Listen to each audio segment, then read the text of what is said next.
game is started with a toss of a coin. The team who wins becomes the passers, the team who loses becomes the line guard, and its members are assigned to their positions, one for each horizontal line. The captain defends the first line, and also covers the vertical line at the middle and may pass up or down to tag any opponent who crosses it in attempt to penetrate the defense. Each defensive player guards only the line assigned to him or her. Note: the feet of the defensive player must always be on the line at all times.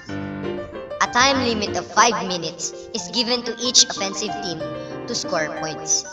Once the time elapses, the line guards assumes the position of the passers and vice versa.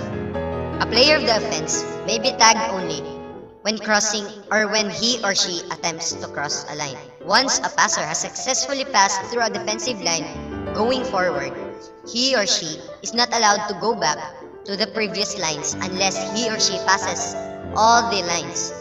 Upon going back, he or she is also not allowed to pass through a preceding line. The team to score the highest accumulated points after 3 turnover wins the game, meaning each team is given 2 chances to earn points.